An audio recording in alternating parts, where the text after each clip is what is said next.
방언을 쉬지 마십시오. 성령이 소멸됩니다.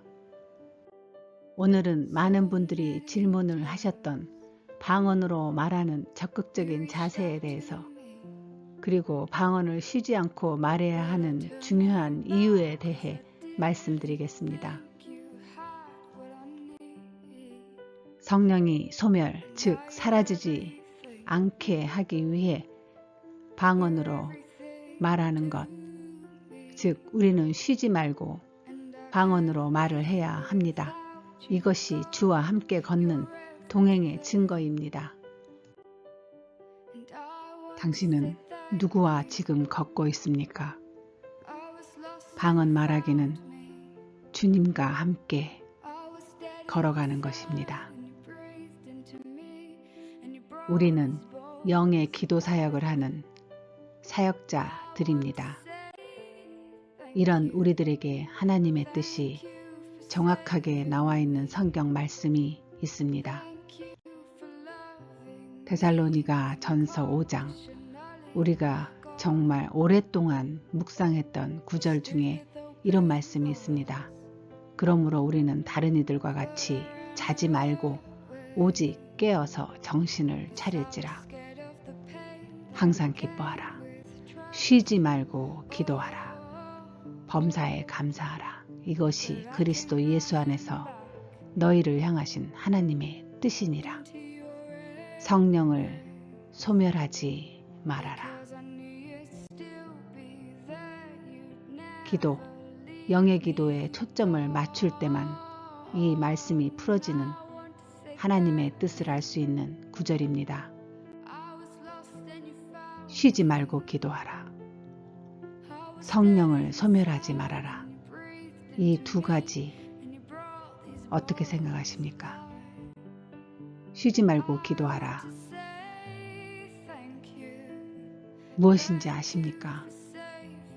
이 쉬지 말고 기도하라와 바로 뒤에 연결되어 있는 구절을 놓침으로 인해 기도 은사자들이 얼마나 이 땅에서 능력 없이 무기력하게 무차별하게 사단에게 세상으로부터 공격당하고 있는 줄 아십니까? 바로 그 뒷구절에 성령을 소멸하지 말아라, 이것입니다. 잠깐만요. 성령을 소멸하지 말아라 그 전에 세 가지 말씀 모르는 사람 있습니까? 이 세 가지 항상 기뻐하고 쉬지 말고 기도하고 범사에 감사하라. 딱 여기까지 우리는 붙들고 외우고 적용하려 하였습니다. 이것이 하나님이 우리를 향하신 뜻이라는 것, 이것을 알고 얼마나 붙들고 매달렸는지 모릅니다. 그런데 말입니다. 바로 그 뒷구절, 가장 중요한 성령을 소멸하지 말아라. 이것으로 연결을 시켜야만 우리 은사자들이 능력이 임하는 중요한 비밀 코드의 구절인데 이것을 놓쳤습니다. 세 가지만 놓고 적용하려고 보니 기도를 쉬지 말아라 하는데, 기도를 계속하라고 하는데 이해가 안 되는 이 하나님의 요구사항, 눈 감고 하는 기도를 쉬지 말라는 것인지, 계속 기도만 하라고 하시는 것인지, 그렇다면 일은 언제 하고 모국어 기도를 1년 365일 쉬지 않고 평생 하라고 하시는 것인지 도무지 이해가 안 되는 이 하나님의 뜻이라고 하는 이 무리한 이 요구사항을 놓고 저 역시도 씨름하다가 어느 날 풀린 비밀의 코드의 구절이 바로 이것입니다. 성령을 소멸하지 말아라. 바로 그것은 주님과 영의 언어로 동행을 하라, 이것이었습니다. 이 영의 동행, 영의 언어로 끊임없이 계속해서 기도하라. 이것이 쉬지 말고 기도하라와 연결이 되었습니다.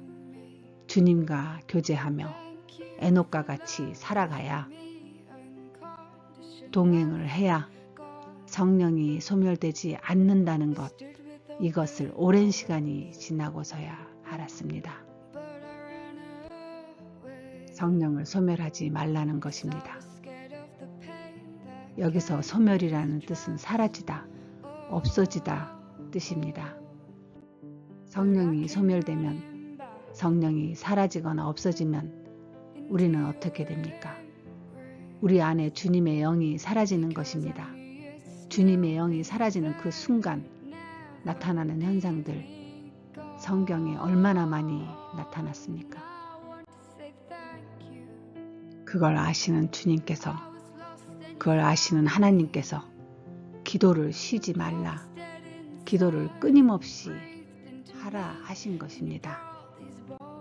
그러나 우리의 혼으로, 즉 의지, 감정만으로 24시간 365일 평생을 쉬지 않고 끊임없이 기도를 할 수 있을까? 잠시 위급할 때, 고난이 차고 넘칠 때, 또는 작정하고 내가 무언가를 결정해야 할 때 맘 잡아 할 수는 있지요. 안 그렇습니까? 그렇다면 쉬지 않고 끊임없이 기도를 하라 하시는 것은 우리의 혼의 연약함 다 아시는 주님이 무슨 말씀 하시는 것입니까? 영의 언어를 주시고 영의 언어로 영과 교제를 하라는, 즉 주님과 끊임없이 소통하라고 하시는 것 아닙니까? 그래서 은사를 주신 것입니다. 그래야 우리 안에 성령이 소멸되지 않는다는 것, 이것이 하나님이 당신과 나를 향한 뜻이라는 것입니다. 이렇게 절대적으로 필요한 동행, 오늘은 우리가 영을 소유하고 영을 다루는 자들이니 영의 동행에 대해 실천할 수 있는 실천적인 면부터 나누어 봅시다. 그렇다면 영이신 하나님과 혼적인 우리가 어떻게 주님과 동행을 합니까? 잠시 모국어로 우리의 의지와 감정만으로 기도하는 것, 그것으로 동행이 됩니까? 영이신 하나님과 친밀한 교제를 나누며 매 시간 쉬지 않고 어떻게 교제합니까? 내가 너와 함께 있어 내가 어디로 가든지 너를 지키며 너를 이끌어 이 땅으로 돌아오게 할지라. 내가 너에게 허락한 것을 다 이루기까지 너를 떠나지 아니하리라. 창세기 28장. 나의 영과 너의 입에 둔 나의 말이 이제부터 영원하도록 내 입에서 너의 후손의 입과 너의 후손의 후손의 입에서 영원히 떠나지 아니하리라. 이사야 59장 말씀입니다. 내가 나의 영을 너희에게 부어주며 내 말을 너희에게 보이리라. 잠언서에 나와 있습니다. 즉 우리와 교제하시려고 영을 우리에게 주신 것입니다. 성령을 주신 것입니다. 영으로 소통하며 동행하시고 싶어서 우리에게 은사를 주신 것입니다. 그러나 제가 이 말씀을 문자로만, 머리로만 이해하면서 신앙생활할 때는 세상을 이길 수 있는 능력이 부족했습니다. 성령이 나에게 임하면 내가 주와 동행하고 산다는데 도무지 나의 삶에는 아무 능력도 없고 인격도 바꿔지지 않고 언행도 도저히 사역자답지 않았습니다. 도대체 왜일까? 알았습니다. 간헐적으로 아주 잠시 필요할 때만 방언기도 한 것입니다. 주님을 나의 의지와 감정을 다해서 방언기도라는 툴과 함께 내가 필요할 때만 주님을 찾아가고 있었던 일방통행의 길을 걷고 있었습니다. 나 홀로 걸었던 것입니다. 방언의 기도는 내가 필요할 때 주님을 찾는, 아주 주님을 필요할 때만 찾아내는 초국적 자세, 소극적 자세라 말씀드렸습니다. 내가 필요할 때만. 너무 중요한 단서를 나는 발견했습니다. 그러나 방언으로 말하는 것은 적극적인 자세로 주님과 함께 동행하고자 하는 성령의 소욕이 나의 악령의 소욕을 이긴 것, 쓴뿌리를 이기고 내 안에 영이 이긴 것입니다. 성령이 적극적으로 우리 안에서 일을 하시기 때문에 우리는 그분의 사역을 돕고 싶어 합니다. 이 영의 사역의 첫 문을 여는 것이 방언의 연속성, 즉 방언, 성령의 언어로 주님과 비밀의 교제를 하고자 하는 갈망을 멈출 수가 없는 것입니다. 사랑하는 사람이 생기면 밤이 새는 줄 모르고 했던 말 또 하고 완전 유치할 정도로 함께 대화를 멈추고 싶지 않아 하잖아요. 전화 끝나고 나면, 얼굴 보고 나면 그 자리에서 다시 메시지를 주고받을 만큼 미치는 거 아닙니까? 이처럼 당신이 영으로 주님과 소통을 하는 방언으로 말하는 것은 하루 종일 해도 지겹거나 힘들거나 부담스럽지 않습니다. 자, 그렇다면 내 안의 영이 성령의 소욕으로 인해 방언으로 말하고자 하는 갈망이 넘치고 있습니다. 이럴 때 이제 내 마음 안에 있는 나의 반응을 내 몸이 어떻게 훈련을 시켜야 할까요? 저는 이렇게 시작했습니다. 처음 시작은 마음의 대화와 함께 했습니다. 예를 들어 첫 번째, 아침에 눈을 뜨자마자 주님 사랑합니다. 저와 함께 오늘도 동행하여 주옵소서. 이렇게 마음 안에 지정의에 의한 내가 원하는 의지와 감정으로 하루의 시작을 모국어로 먼저 심었습니다. 그리고 바로 방언으로 읊조렸습니다. 일상생활을 시작하기 전 한마디부터 시작을 한 것입니다. 시간이 점점 지나고 나니 음절도 늘어나고 시간도 길어지게 됩니다.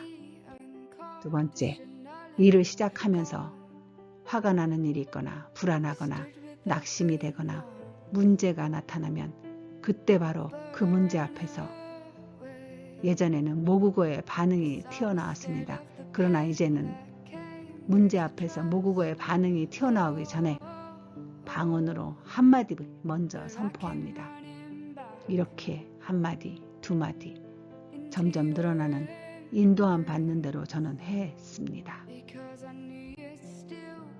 세 번째, 어느 시간대에는 중요한 선택이나 위기 앞에서 기도는 해야 하는데 누군가 주위에 있을 때 입을 다물었습니다. 입천장 안에서만 혀가 왔다 갔다, 즉 우물우물 할 때도 있었습니다. 네 번째, 지인이나 가족들과 불필요한 잡담이나 수다 등을 줄여나갔습니다. 그것은 지나고 나면 아무 의미가 없는 수다쟁이의 잔여물만 나에게 남았으니까요. 그 시간을 찬양을 하듯이 나의 귀에는 찬양을, 말씀을 듣게 하고 나의 입은 주님과 영의 소통을 하는 시간으로 만들어 갔습니다. 처음에는 5분, 그 다음에 1시간, 점점 몇 시간씩 자연스럽게 아이들과 배우자에게 해야 할 기본적인 말 외에는 일을 하거나 식사 준비를 하거나 세탁을 하거나 사역을 하거나 늘 찬양을 입에 달고 살듯 방언으로 중얼거리며 주님과 영의 언어로 동행을 하기 시작한 것입니다. 다섯 번째, 그리고 하루를 마감하는 저녁, 잠을 잘 때는 제 두 손은 항상 깍지를 끼고 입술은 찬송을 하듯 방언을 읊조리다가 잠이 들었습니다. 그때부터 지금까지 침대 위에서 저의 두 손은 늘상 깍지를 낀 기도하는 손이 되어 버렸습니다. 습관이 이렇게 무섭습니다. 이렇게 시작했었습니다. 처음엔 정신없었지요. 내 안에 성령의 영이 쉬지 않고 일을 하심으로 인해 내 몸속에 있는 잡다한 영들이 못 버티고 튀어나오니 얼마나 정신 없었겠습니까? 내 몸 안에 있는 사단들, 7 귀신이 나가는 과정 동안 정신없고 힘은 들었지만 어느 순간 나갔던 그 사단들은 군대 귀신을 몰고 다시는 찾아오지 못하지 않겠습니까? 주님과 동행하고 있는 나와 당신을 보고 주랭랑을 치는 것입니다. 이렇게 처음 정확히 100일 정도를 끊임없이 하게 되면 우리 몸은 적응을 합니다. 우리 육체는 100일 정도면 몸에 익숙함이 배인다고 합니다. 100일이 지나기 전에 모두 포기하니 문제이지요. 육적인 일도 이러하거늘 하물며 성령의 영인 방언 말하기를 이렇게 훈련을 하면 우리에게, 당신에게 어떤 능력이 임할까요? 상상해 보십시오. 우리가 주와 동행을 하고 사는 것입니다. 우리 방언은사 사역자들은 영의 언어로 주와 영의 동행을 하고 있다는 것, 얼마나 멋집니까? 당당하게 사십시오. 그리고 겸손하게 품격 있게 은사 생활을 하십시오. 방언을 쉬지 마십시오. 그렇게 되면 성령이 소멸됩니다. 성령이 사라지게 되는 것입니다.